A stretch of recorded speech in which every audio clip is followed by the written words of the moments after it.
What's up, y'all? It's your girl Sakina, and I'm back for another review. This is my review for the Belle Collective. This is season 1, reunion part 2. Y'all, I'm eating and I'm drinking because I'm just trying to push through this review so I can enjoy my Saturday tomorrow without having to do any YouTube work. But nonetheless, we pick up where we left off last week. Egypt is asking Karen, where did you get this information from, and why did you go meet up with this blogger?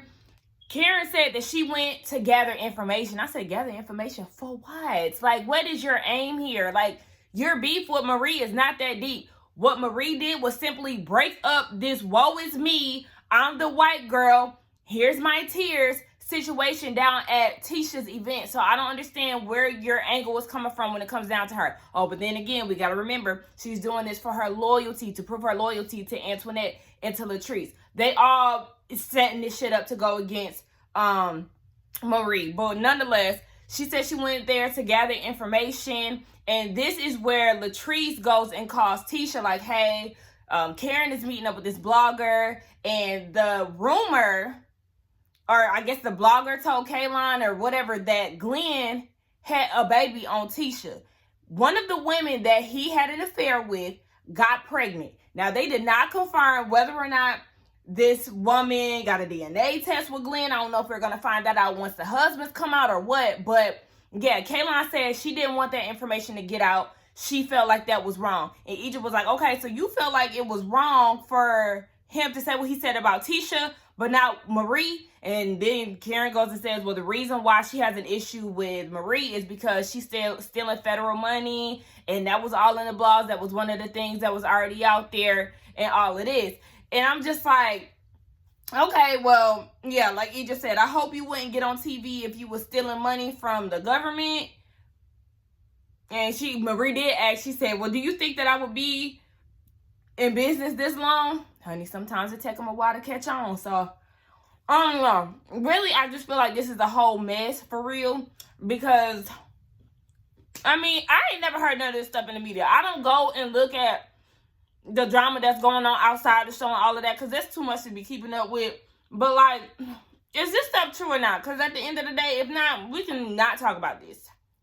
White girl was doing all of this just to have the upper hand on Marie, just in case she came for her. Like I said, girl, y'all situation wasn't that deep for you to even be trying to build up a case. I'm with Tambra. Like, girl, well, I ain't even gonna say I'm with Tambra because I ain't never sympathized with the bitch to begin with, okay?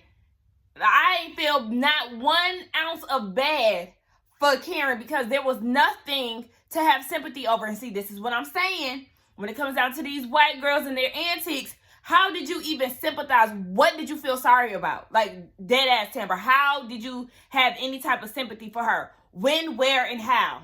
And why? Because make it make sense. No.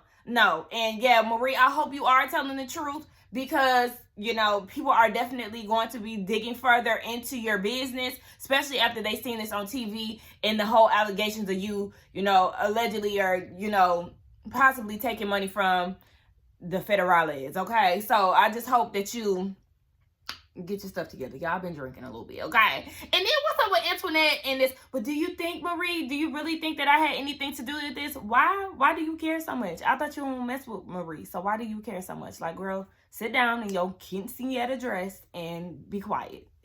Seal them heart-shaped lips. Child, they got these damn husbands out here. You got Glenn and Tisha sitting there looking like the damn girl from Willy Wonka and they damn Blueberry Blue. Not Cedric, but Glenn looked like he going to the players ball. Like, what? Then we got Cedric there. And he jumping all around questions that Egypt asked. First of all, he talking about he a big fan of her. She asked him a question. He said he a big fan to try to deflect. And I'm just like listening to him talk. They got into Marie and her situation with Jerez, and no, Cedric is not the biological dad, and he was saying we have a non-traditional situation. Remember, Marie said that her and Cedric were married, divorced, and remarried. Come to find out, y'all wasn't even remarried. Y'all had got together with the intent of remarrying, but listening to Marie talk in 2016, when your health started declining, he was out in Aruba, maybe his second or maybe his first or second trip to Aruba, and he went to Paris at one point. So he out there just kicking it while your health is just, falling. And it's just like, okay, so where you been at? Egypt trying to figure out where he was.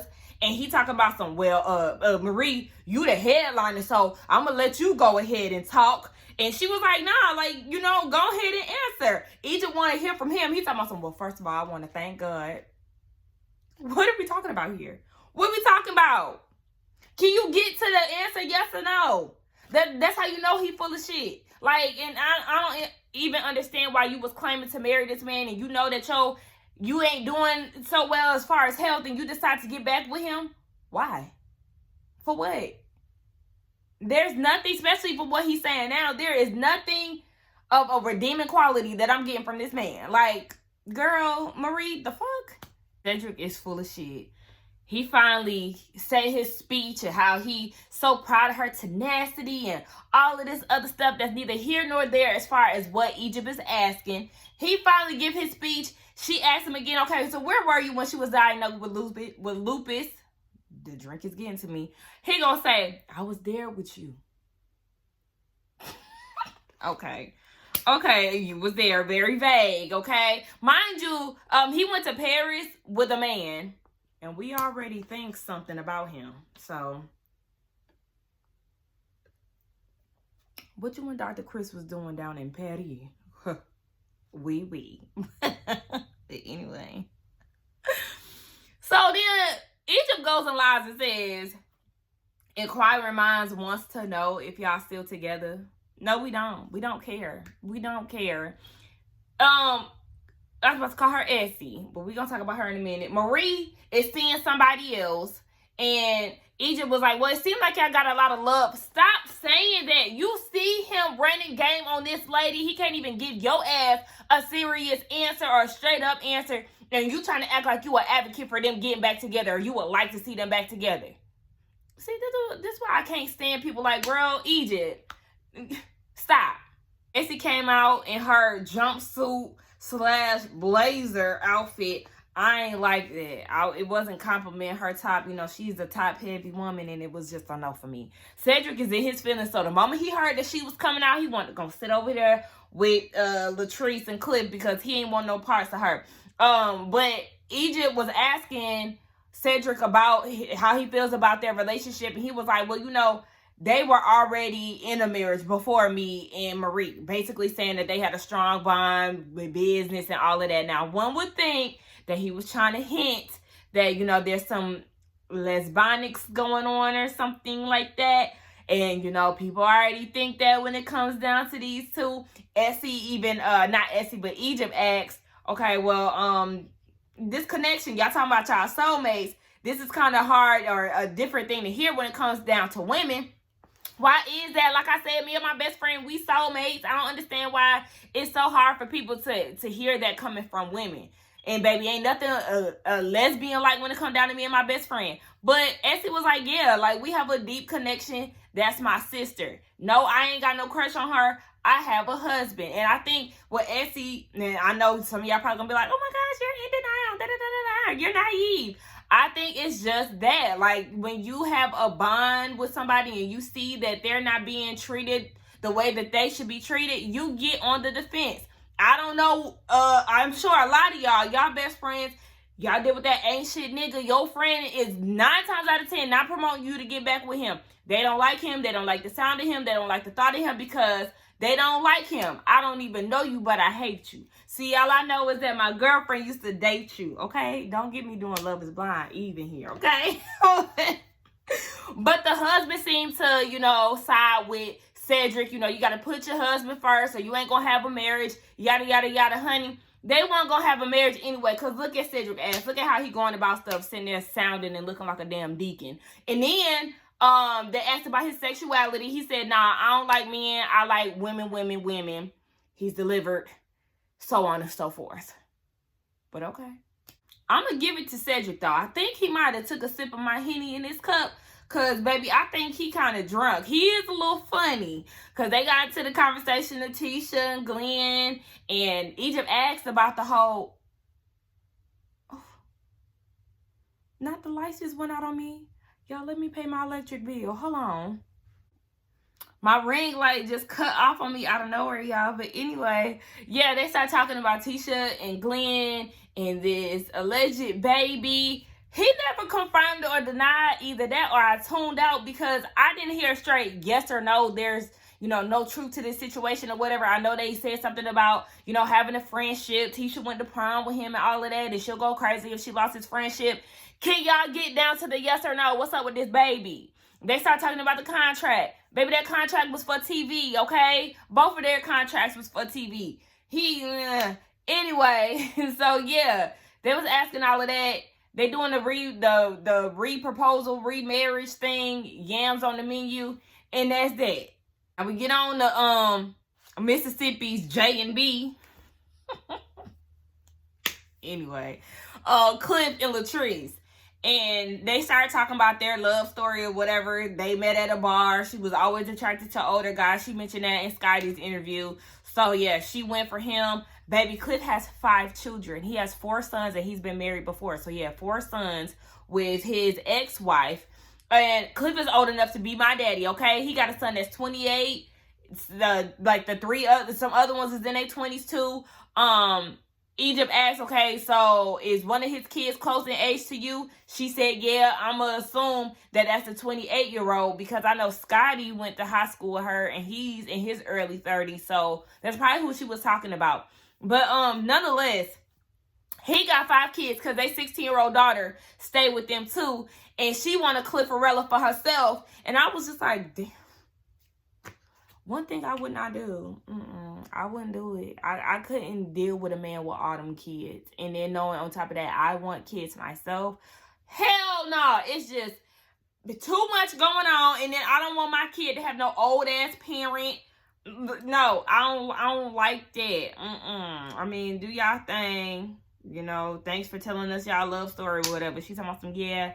And I like him because he had green eyes. And I was like, I hate dudes. Well, I ain't gonna say hate, but I've never been one to go after the guy with the lighter eye color because those guys have a tendency, and not all of them, but they have a tendency to feel themselves and just be all extra. Like, yeah, I know I'm shit because, like, my eyes is hazel. What's up, baby? I know you trying to fuck with me type shit. And it's just like, no, get away. But, anyway, y'all, I'm just running my mouth. I told y'all this ain't getting to me. Did y'all notice that when Latrice was talking to Cliff about Zaddy, Cedric was like, Zaddy, and I said, you need to be quiet. You need to be quiet, okay? Because they already think you lemon zesty, okay? I'm going to need you to cut it out, sir. You need to be quiet. They talking about this whole shade situation. How the girls always go back and forth. Marie said in one of her confessionals that Antoinette is just a pup that's following behind Latrice, which is very accurate. So Egypt asked Marie about what she said, and, she didn't backpedal on that. So then Antoinette goes and says, now, you need to address me as Dr. Antoinette, the only doctor. Girl, didn't nobody ask that. Like, kudos to you and your accomplishments, but stop trying to act like you're the only one on the cast that's accomplishing shit. Like, stop that. I don't know why you keep putting on these airs. I'm the only one who did this and did that. Shout out to all of that. But, bitch, don't try to sit here and act like you better than somebody when y'all on the same platform and they're all established in their own right. That's the issue that I had with Antoinette in the beginning, because she was talking shit about them, trying to act like, oh, I wonder how they would feel if I would showed up in a Porsche. Bitch, don't nobody care about none of that. If y'all all got money, then you don't need to be trying to talk shit and try to break people down when y'all all got your own successes. Is that a word?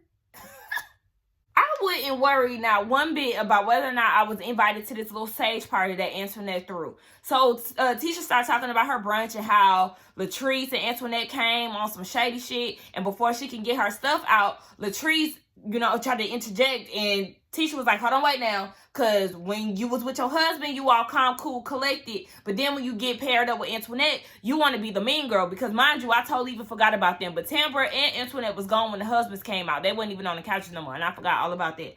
But anyway, yeah, she was like, when you with this girl here, y'all want to try to be mean girls. And like I said, that's the reason why I really didn't like them together. Because they do too much for me. They was giving me mean girl energy, even though I do like Latrice.